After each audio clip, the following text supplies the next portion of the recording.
Hello दोस्तों, कैसे हैं आप सब। हमारी कहानियां देखने के लिए हमारे चैनल को सब्सक्राइब कीजिए और हाँ, बेल आइकॉन पर क्लिक करना मत भूलिएगा। देसी गांव में आए मॉडर्न मेहमान।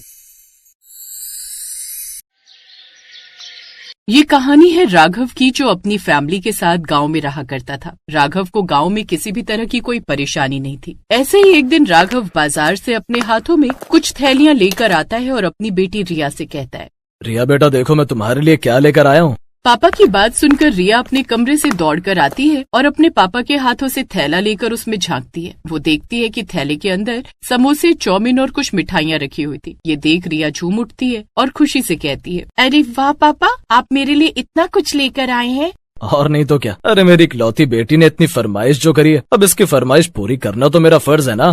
राघव, आपने रिया को बिगाड़ रखा है। अरे इतना लाड प्यार भी सही नहीं होता।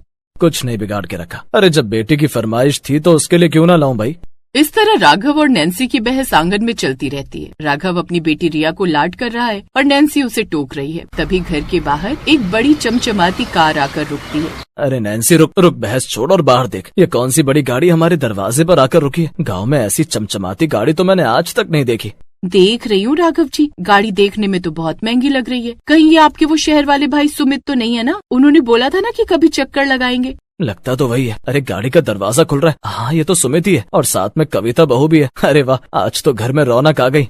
वो दोनों अभी बात कर ही रहे थे कि तभी बाहर सुमित, कविता और उनका बेटा चिराग गाड़ी से बाहर आते हैं। सुमित ने चश्मा लगाया हुआ है। थोड़ी देर बाद अब वो घर के अंदर आते हैं और सुमित अपने भाई को नमस्ते करते हुए कहता है, नमस्ते भैया, कैसे हैं आप? बहुत साल हो गए गांव की शक्ल देखे। रास्ता तो अभी भी वैसा ही टूटा फूटा है। मेरी गाड़ी के टायर तो जवाब देगा यहाँ पहुँचते पहुँचते। अरे सुमित मेरे भाई, तू आ गया। बहुत खुशी हुई तुझे देखकर आज। आजा गले लग जा। कविता बहू तुम कैसी हो? शहर में सब ठीक ठाक है ना? हम तो ठीक है, पर यहाँ की मिट्टी और धूल ने तो मेरी हालत खराब कर दी। सुमित, मैंने कहा था ना कि यहाँ की सड़कें कार के लायक नहीं है। मेरी साड़ी पर देखो कितने दाग लग गए। अरे कोई बात नहीं कविता, साड़ी तो धुल जाएगी। आओ आओ अंदर आओ। अब सब लोग घर के अंदर आते हैं। नैन्सी खटिया बिछाती है और उस पर नई चादर डालती है। कविता खटिया को बड़े अजीब तरीके से देखती है। सुमित, क्या हमें इसी पर बैठना होगा? इसके पाए तो हिल रहे हैं। हमारे शहर वाले घर में गद्दी वाला सोफा है, यहाँ बैठकर तो मेरी कमर में दर्द हो जाएगा। कविता, अब गाँव आए तो सोफा कहाँ से लाएंगे? थोड़ा एडजस्ट कर लो। भैया चिराग को देखो, ये तो बिल्कुल अपनी दुनिया में रहता है। चिराग बेटा कैसे हो? बड़े हो गए हो तुम तो। ये लो, रिया के लिए समोसे लाया हूँ, तुम भी खाओ। डैडी ये समोसा कितना ऑयली, अच्छी, इसमें कितने जर्म्स होंगे और ये किस पेपर में लिपटा हुआ है? वेरी अनहाइजीनिक, मुझे ये सब नहीं खाना। चिराग भाई, ये बहुत टेस्टी है। पापा शहर की सबसे अच्छी दुकान से लाए हैं, एक बार खाकर तो देखो। नो रिया, मैं सिर्फ पैक्ड और फ्रेश फूड खाता हूँ। डैड, यहाँ पिज्जा हट या डोमिनोज का आउटलेट का है, मुझे बहुत भूख लग रही है। बेटा यहाँ ये सब नहीं मिलता, यहाँ तो घर का बना खाना ही खाना पड़ेगा। अपने पिता की बात सुनकर चिराग और मुंह बनाने लगा है। तो वहीं नैन्सी रसोई से मटके का पानी लेकर आती है और स्टील के गिलास में सबको देती है। दीदी, ये पानी आप कहाँ से भरती हैं? नल से या कुएं से? अब मुझे तो डर लग रहा है कहीं हमें टाइफाइड न हो जाए। सुमित, मेरी गाड़ी से वो इम्पोर्टेड बोतल निकाल कर ले आओ। कविता, ये मटके का पानी है और ये बहुत साफ है। हम सब यही पीते और कभी बीमार नहीं पड़ते। शहर के पानी से तो ये कहीं ज्यादा मीठा है। भाभी आपकी बात सही है, पर हमें आदत पड़ गई है मिनरल वाटर की। चिराग को तो सादा पानी हजम ही नहीं होता। कोई बात नहीं सुमित, जैसी तुम्हारी मर्जी। वैसे बता, शहर में तेरा काम काज कैसा चल रहा है? काम तो बढ़िया भैया, पर सुकून नहीं है। सुबह से रात तक बस मीटिंग्स और कॉल्स, इसीलिए तो यहाँ आया था, पर यहाँ की गर्मी बर्दाश्त नहीं हो रही। इस तरह अब सभी लोग बात करने लगते हैं और कब शाम हो जाती है कुछ पता ही नहीं चलता। शाम होते ही अचानक बिजली चली जाती है और चारों तरफ अंधेरा हो जाता है। तभी कविता जोर से चीखती है, सुमित, लाइट चली गई। अब मेरा फोन कैसे चार्ज होगा और ये पंखा क्यों रुक गया? ओहो, मुझे तो पसीना आने लगा है। दीदी, आपके इन्वर्टर या जनरेटर नहीं है क्या? नहीं कविता, यहाँ तो बिजली का कोई भरोसा ही नहीं रहता। कभी 2 घंटे में आती है तो कभी पूरी रात नहीं आती। ये लो हाथ का पंखा, इससे हवा कर लो। हाथ वाला पंखा? सुमित, क्या मैं यहाँ बैठकर खुद को हवा करूंगी? मेरा मेकअप खराब हो रहा है। यहाँ तो मच्छर भी कितने बड़े बड़े हैं। मुझे लग रहा है कि मुझे एलर्जी हो जाएगी।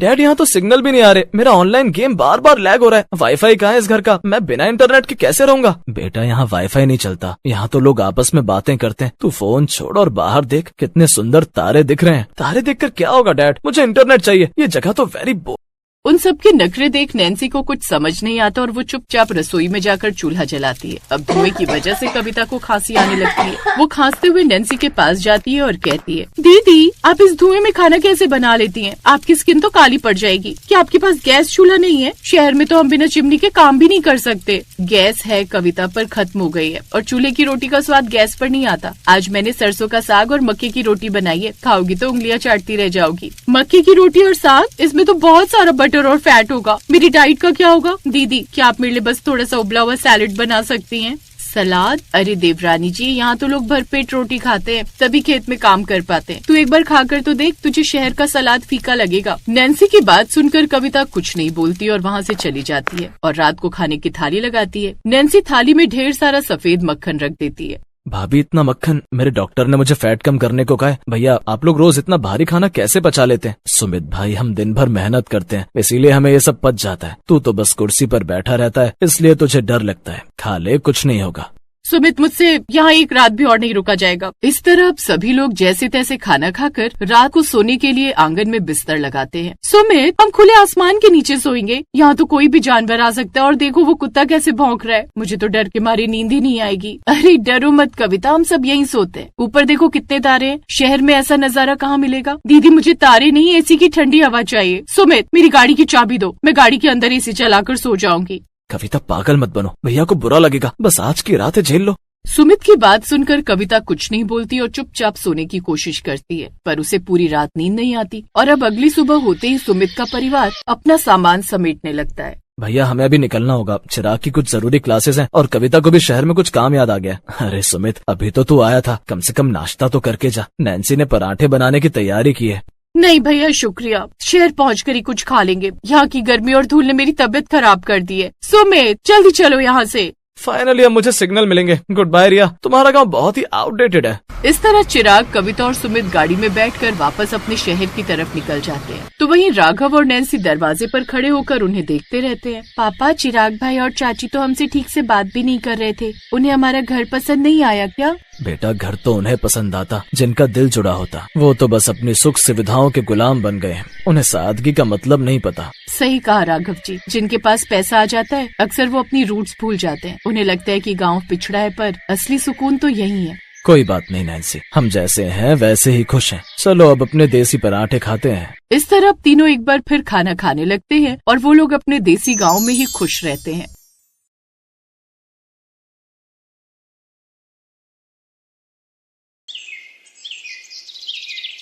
शालिनी अपने पति पीयूष के साथ रहा करती थी। पीयूष शालिनी का हर ख्याल रखता और उसे छोटी से छोटी खुशियां देता। शालिनी बहुत ज्यादा खुश थी। एक दिन पीयूष सुबह सुबह शालिनी को जगाते हुए कहता है, उठ जाओ शालिनी और मेरे लिए जल्दी से नाश्ता बना दो, मुझे ऑफिस के लिए निकलना भी है, बहुत लेट हो रहा है।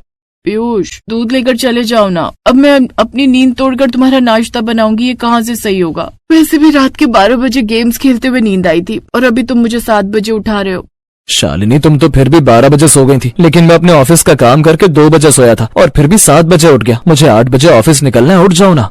ऐसे दिन गुजर रहे थे और एक दिन जब शालिनी छत पर योग कर रही थी, तभी एक कौवा आकर काव काव करने लगता है और शालिनी कहती है, क्या बात है, आज ये कौवा कुछ ज्यादा ही काव काव कर रहा है, लगता है इसे भूख या प्यास लगी है। तभी उसकी पड़ोसन विमला आती है और छत से शालिनी को जवाब देते हुए कहती है, अरे नहीं शालिनी बहन, जब भी कौवा काव काव करता है तो इसका मतलब ये होता है कि घर में मेहमान आने वाले हैं, तैयारी कर लो, तुम्हारे घर कोई बहुत बड़ा मेहमान आने वाला है। शालिनी ने ये बात सुनकर हंसते हुए जवाब दिया, भला मेरे घर में कौन आएगा, मैं तो अपने पति के साथ अकेली रहती हूँ और उनके तो मम्मी पापा भी नहीं है, फिर मैं बेकार में क्यों परेशान हूँ। शालिनी ये बोलकर अब नीचे आ जाती है, लेकिन जैसे ही पीयूष के ऑफिस से आने का समय होता है तो 1 घंटे के बाद भी पीयूष घर नहीं आता। शालिनी परेशान हो जाती है और अपने घर के हॉल में टहलते हुए खुद से कहती है, ये क्या हो गया इनको, वैसे तो कभी इतनी देर से नहीं आते, आज इन्होंने आने में बहुत ज्यादा देर कर दी, फोन भी नहीं उठा रहे। शालिनी ऐसे ही परेशान हो रही थी कि तभी पीयूष आता है और उसके साथ एक बुजुर्ग आदमी भी खड़ा हुआ था। शालिनी ये देखकर आश्चर्यचकित होते हुए पीयूष से कहती है, पीयूष ये कौन है जो तुम्हारे साथ आए हैं, इन्हें तो पहले कभी नहीं देखा, तुम्हारे बॉस हैं क्या? लेकिन अगर ये तुम्हारे बॉस हैं तो इन्होंने गांव जैसे कपड़े क्यों पहने हैं? नहीं शालिनी, ये मेरे बॉस नहीं है, ये मेरे मामा जी हैं और आज ही गांव से आए। मुझे इनका कॉल आया था कि स्टेशन पर उतर गए, तो मैं इन्हें लेने के लिए स्टेशन चला गया था, तभी आने में देरी हो गई। दरअसल बहू, पीयूष के माता पिता तो है नहीं, बस मैं ही उसका रिश्तेदार बचा हूँ। शादी में भी मैं नहीं आ पाया था क्योंकि खेती का कुछ काम था, तो सोचा तुम लोगों से मिलने आ जाता हूँ। मैंने सोचा कि पहले तुम लोगों को बताऊंगा नहीं, फिर तुम लोगों को सुसाइड दूंगा। मामा जी, वो सुसाइड नहीं, सरप्राइज होता है। पर सरप्राइज का तो पता नहीं, लेकिन आपने मुझे शौक जरूर दे दिया है। शालिनी मन ही मन सोचती है, चलो शुक्र है एक मामा जी तो आए हैं, कुछ दिन रहकर चले जाएंगे। एक रिश्तेदार तो मैं संभाल ही सकती हूँ। वैसे भी शादी के 4 साल तक पीयूष का कोई रिश्तेदार कभी नहीं आया। शालिनी इतना बोली थी कि तभी मामी जी और उनकी 2 लड़कियां भी घर के अंदर आती है। मामी जी की सांस फूल रही थी और मामी जी ने शालिनी से कहा, अरे बहू, सबसे पहले हम लोगों को पानी पिला दे। तेरा मकान 4थी मंजिल पर था। तेरे मामा जी तो अक्सर इधर उधर शहर जाते रहते हैं, इसलिए उन्हें लिफ्ट की आदत थी, लेकिन हम लिफ्ट में नहीं चढ़ सकते थे, तो हम सीढ़ियों से आए हैं। अपने घर में एक साथ 4 लोगों को देखकर शालिनी हैरान रह जाती है और तुरंत ही मुंह बनाकर अपने कमरे में चली जाती है। तभी उसके पास पीयूष आता है और शालिनी सीधा सवाल करती है, पीयूष, तुम्हारे मेहमान आ गए। कोई बात नहीं, बहुत अच्छा है, लेकिन ये बताओ कि जाएंगे कब? पीयूष ने अपनी नजरें झुकाकर धीरे से शालिनी को कहा, मेहमान हफ्ते भर बाद जाएंगे। ये बात सुनकर शालिनी के पैरों तले जमीन खिसक जाती है। ऐसे ही किसी तरह रात गुजरती है। अगली सुबह शालिनी रोज की तरह अपने कमरे में सो रही थी और उठने का नाम ही नहीं ले रही थी। अरे शालिनी, मेरे लिए तो तुम कभी नहीं उठती, लेकिन अभी तो घर में मेहमान आए हुए हैं, उठ जाओ ना, ऐसे अच्छा नहीं लगता। अगर मैं रसोई में जाकर खाना बनाऊंगा तो तुम्हारी और मेरी दोनों की बदनामी होगी। यार, ये मेहमान कब जाएंगे? पूरे हफ्ते में कैसे एडजस्ट कर पाऊंगी? शालिनी किसी तरह उठती है और रसोई में जाकर देखती है तो रात के जूठे बर्तन पड़े हुए थे और आज नौकरानी भी नहीं आई थी। सबसे पहले इसने सारे गंदे बर्तन साफ किए और उसके बाद खाना बनाने लगी और खुद से कहा, एक काम करती हूँ, सब लोगों के लिए पैनकेक बना देती हूँ, जल्दी बन जाएंगे और ज्यादा मेहनत भी नहीं लगेगी। और ये गांव के लोग हैं, इन्हें भी कुछ कम से कम नया खाने को मिलेगा। शालिनी ये बोलकर सब लोगों के लिए पैनकेक बनाकर सॉस के साथ टेबल पर रख देती है। लेकिन जैसे ये सारा नाश्ता मामी जी देखती हैं तो कहती हैं, अरे बहू, ये क्या रूखा सूखा खिला रही है तू हमें सुबह सुबह? हम लोगों को पोहे, पराठे, छोले पूरी यही सब खाने की आदत है। कोई बात नहीं, तुझे पता नहीं था ना।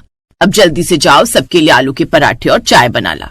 अब शालिनी ये बात सुनकर हैरान हो जाती है और तुरंत ही रसोई में जाकर सब लोगों के लिए आलू पराठे और चाय बनाकर लाती है। उसके बाद सब लोग साथ में बैठकर चाय और पराठे खाते हैं कि तभी मामी जी की लड़की नेहा ने शालिनी से कहा, भाभी, भैया बता रहे थे कि आपने अपने यहाँ नौकरानी लगा रखी है। हम लोग तो 8 कमरों का काम अकेले खुद ही कर लेते हैं। मैं तो आपसे भी यही कहूंगी कि आपको अपने घर का काम खुद करना चाहिए, ऐसे शरीर में फुर्ती रहती है। नहीं, ये सब कहने की बात है। शहर में तो जो इंसान नौकरानी नहीं रखता तो उसे लोग गरीब कहते हैं, इसलिए एक नौकरानी तो लगानी पड़ती है। हाँ, ये बात अलग है कि वो हफ्ते में 3-4 दिन छुट्टी कर लेती है और फिर सारा काम मुझे खुद ही करना पड़ता है। भाभी, तब भी अगर आप वो पैसे बचाएंगी तो आप अपने लिए और ज्यादा कपड़े खरीद पाएंगी और अपने घर के लिए बचा पाएंगी, या फिर आप वो पैसे अपने भविष्य के लिए भी संभाल कर रख सकती हैं। बाकी जैसी आपकी मर्जी। नेहा की बात शालिनी को बिल्कुल ठीक लगती है और वो अगले दिन से अपनी नखरे दिखाने वाली काम वाली को निकाल देती है। अब मामी जी की दोनों लड़कियां भी शालिनी के साथ घर का काम करवाया करती थी और शालिनी का भी उन लोगों के साथ मन लग जाता। एक दिन जब शालिनी अपने कमरे में अपने पति के साथ अकेली थी तो उसने पीयूष से कहा, पीयूष, जब से मामा जी की फैमिली आई है तब से मेरा मन लग जाता है और मैं बोर भी नहीं होती, और पता है पूरे घर का काम भी चुटकियों में हो जाता है और पूरे घर का काम करने के बाद भी शरीर में बहुत एनर्जी रहती है।